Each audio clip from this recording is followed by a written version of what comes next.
So, bear with me for a moment. This video isn't about One Piece, but I love One Piece.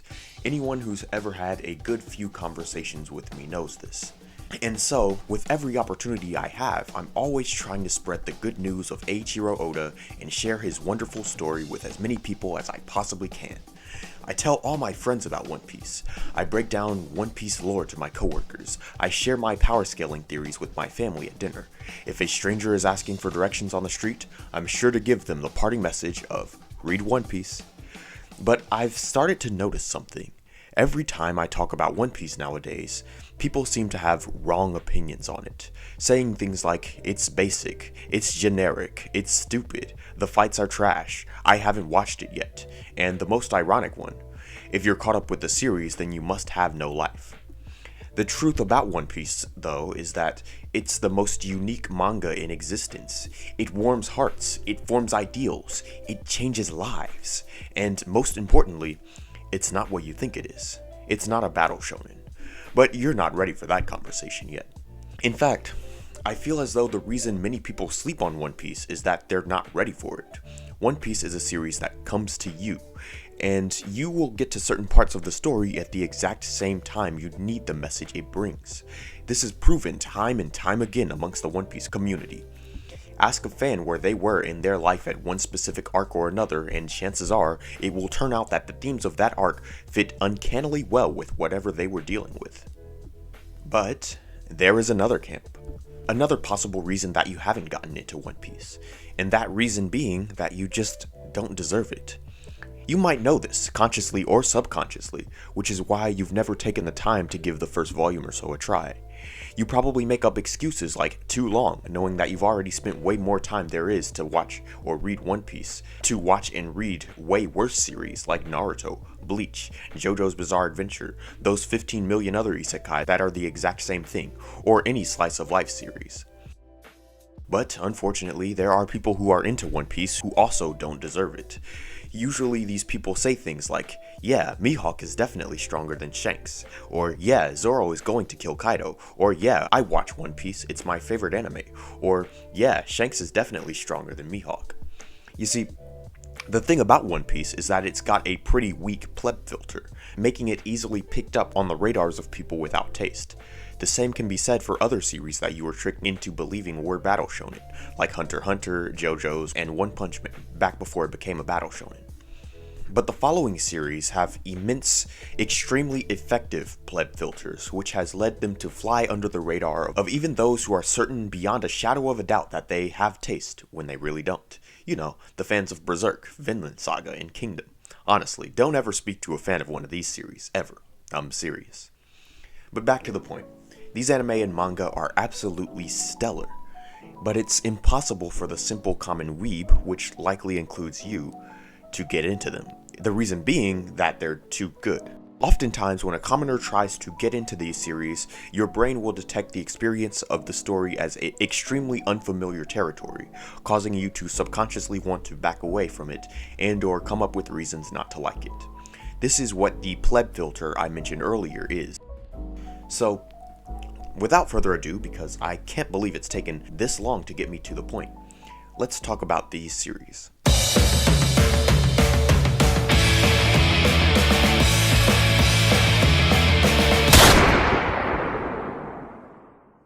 The thing about Kaiji is the fact that this is probably the one that's been talked about and recommended the most out of the series on the list, which is actually kinda strange. JoJo-centric YouTuber X-Force mentioned Kaiji in length in one of his videos about the gambling aspects of the bizarre adventure he's known for discussing. Corporate shill and professional shitbag Mother's Basement made a video, two videos about Kakegurui and why it's a bad gambling anime, and used Kaiji as the prime example of a good gambling anime. And actually, if we travel outside of the anime YouTuber sphere, Hirohiko Araki, the creator of the 5th greatest story ever told, actually has Kaiji on his list of top 10 manga that he, quote, ran to the bookstore for. If we want to go even farther than that, several-time Emmy, Academy, and Golden Globe Award-winning actor, Michael Douglas, who was in all types of 20th century drama films, but is now known more recently for stuff like playing Hank Pym in Ant-Man, flew all the way to China just so that he could play one of the villains in the 2018 live-action Chinese adaptation of Kaiji. Most actors wouldn't go so far as to leave their home country, especially not to a place where nobody speaks your language, just for one film.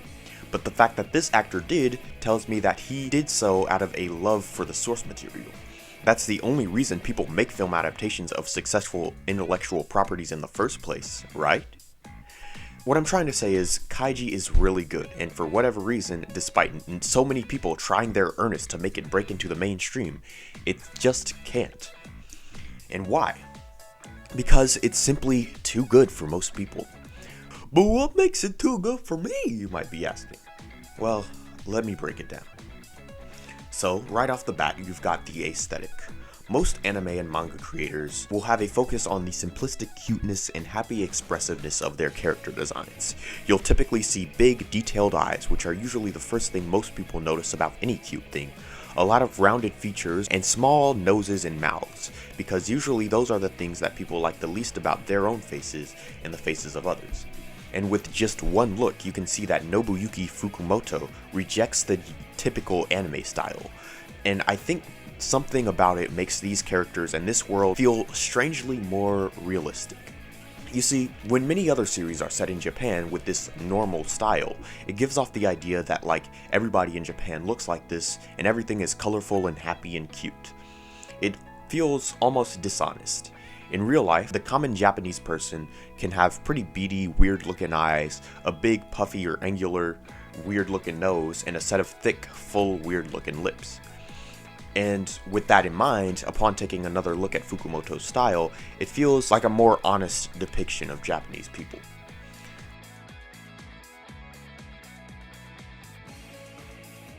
A YouTuber by the name of Caribou-kun went and kind of broke down why this aesthetic is so great in detail, so if you want to see that, you can. But the point is, its unique art style stands out, and its exaggerated simplicity gives off a feeling of gripping honesty. Now, Kaiji isn't the only series Fukumoto has drawn, particularly in this art style, but it is my and many others' favorite out of his repertoire, so it's the one I'll be focusing on.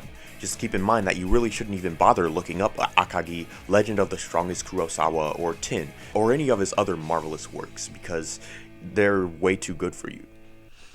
You may have heard me mention earlier that Kaiji is a gambling series, like Kakegurui, and, well, there aren't very many other mainstream gambling anime. I guess you could make a comparison to the Derby fights in JoJo Part 3. You could also talk about this one particular section of JoJo Part 6, but you haven't read Part 6, stop lying. But anyway, it starts off showing that the titular Kaiji is kind of a degenerate. He has no job, all he really does is gamble, drink, and smoke. Then one day, he gets a massive debt plopped onto him because of a contract he co-signed with a former coworker, and because of that he enters this super shady gambling event where, to have his debt cleared, he is forced to participate in the cruel and unusual ordeals of a game known as Restricted Rock Paper Scissors. And okay, yeah, it sounds really stupid, but it isn't. You see, what makes this interesting is Kaiji's developing ambition and determination to win, and burning desire to escape the hell that is being a broke-ass bitch. Rock, paper, scissors is a game where there's practically no strategy, right? Well, Restricted Rock, Paper, Scissors is more or less the same game in card form. The restrictions being that everyone has a set amount of rocks, papers, and scissors. Kaiji attempts to take advantage of the restricted nature of this game to make a strategy with it. I don't want to spoil it too much, but what draws you in are Kaiji's big brain maneuvers, the unforeseen things that come up and ruin his plan, and the angle depicting lower class losers whom some viewers may sympathize with while others may simply pity.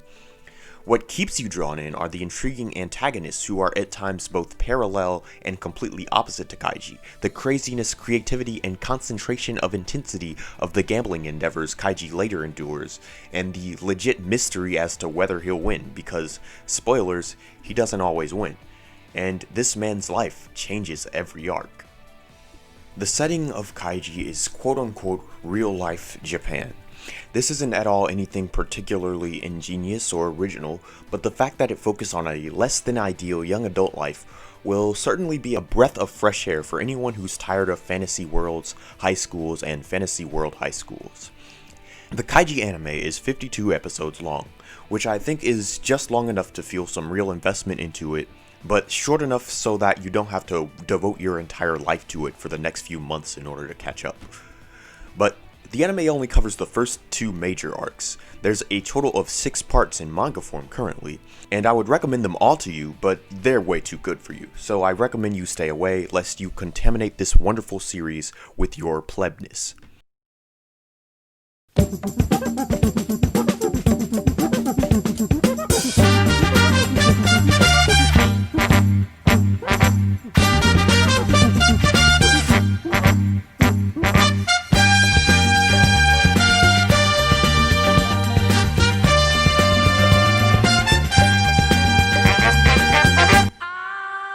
Next is a series that probably has the biggest and easiest to spot pleb filter in probably all of anime.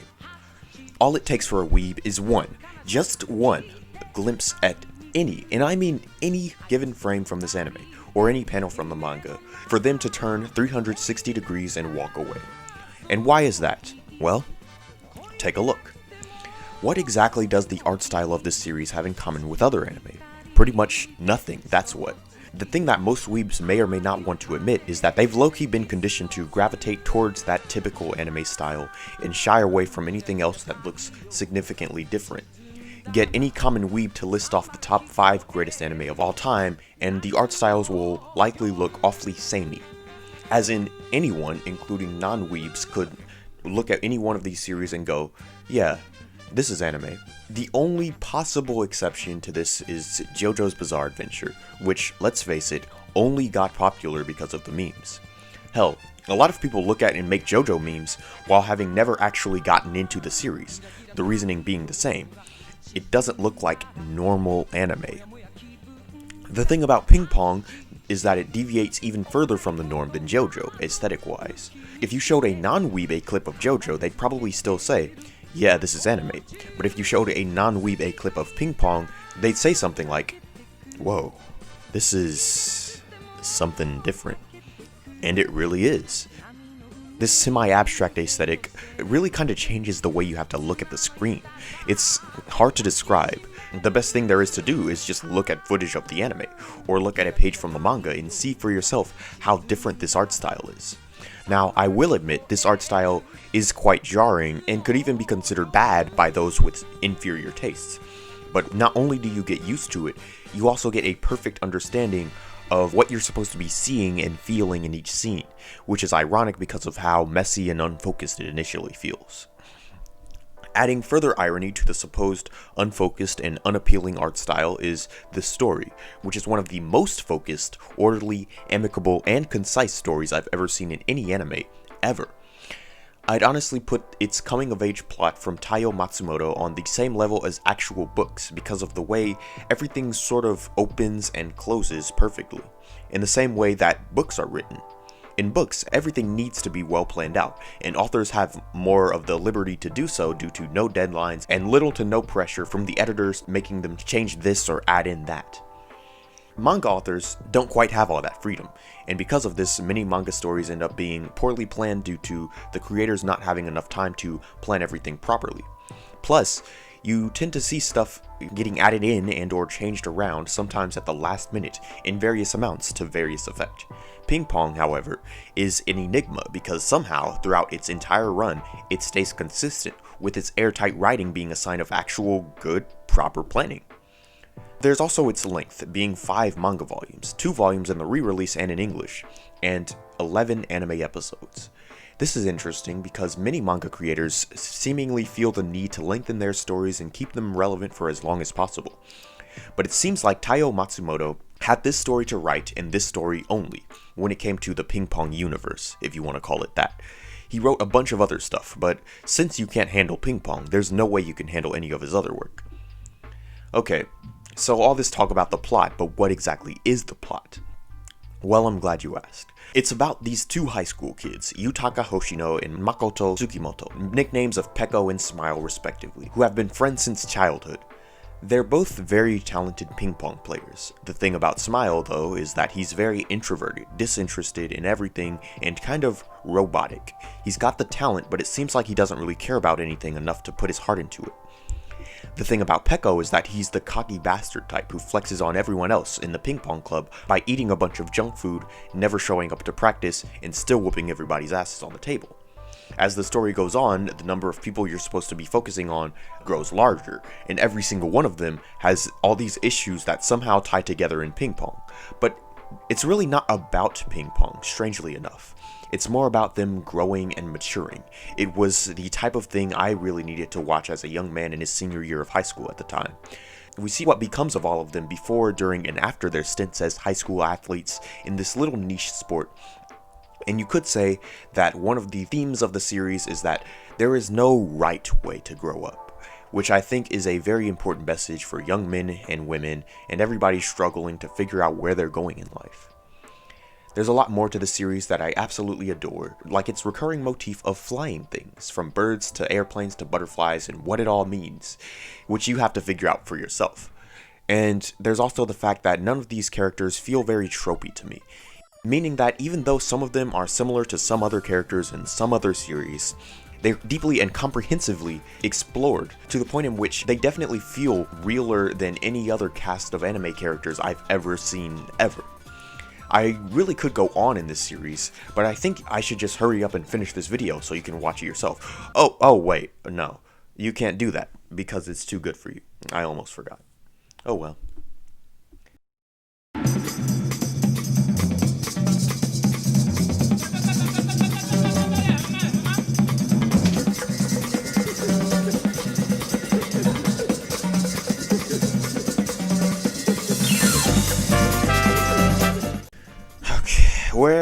Where do I begin with this? Okay, this is something else. That's for sure. It's something else. Samurai Flamenco is a 2013 22 episode enigma that I think will forever live rent-free in the minds of me and everyone else who thought they had what it took to give it a go. So, you look at Samurai Flamenco. Unlike the other two series on this list, it has a much less unique art style, taking on a look more reminiscent of your average anime. The premise is something that doesn't seem entirely intrigue-inducing either, at least in comparison to these other two stories, in my opinion. It's about a normal guy living in a normal world who wants to become a real-life tokusatsu superhero. So this anime looks and sounds pretty normal, right? Well, right. But Samurai Flamenco is probably the least normal anime I've ever seen, by far. I'm honestly having trouble describing it. It's kind of got a Hunter x Hunter sort of thing where once the story gets moving, it's impossible to ever predict anything, ever. Unlike Hunter x Hunter, this anime is small enough to bust through in one weekend. And it doesn't adapt to shonen manga, a format in which it seems that one of the goals is to be as long as possible. The anime was arguably planned from start to finish. So because of this, you've got a much more focused feel, and all the plot threads get wrapped up pretty nicely. As for the story itself, now, I struggle to find the right words that a commoner like you would understand. It might be for the best that I don't explain it at all. Even if someone with superior taste, such as a subscriber to my channel, were to watch this video, I'd probably tell them to go in blind. But just know that you're in for one of the most profound, thematically complex anime in existence, surpassing even Serial Experiments Lain and Neon Genesis Evangelion. But what makes this series even more interesting is its much lighter tone in comparison to those two, as well as the way by which the tone shifts. Like, there will be parts where it does get dark, but not as dark as, that scene in Evangelion. The tone of Samurai Flamenco and the various changes thereof make it not really more thought-provoking, but a very, very different type of thought-provoking than really any other thing I've ever seen on any screen ever. So yeah, that's the wonder of Samurai Flamenco. It starts off perfectly normal, and it ends up somewhere insane and incredible yet insightful, all in the span of about 8 hours of watch time. The pain of being a fan of one or all of these series is that they're not as popular relative to so many other series out there, so oftentimes it feels like there's nobody to talk to about them. I could probably make a full list of everyone who I think deserves these anime and manga in like a few minutes.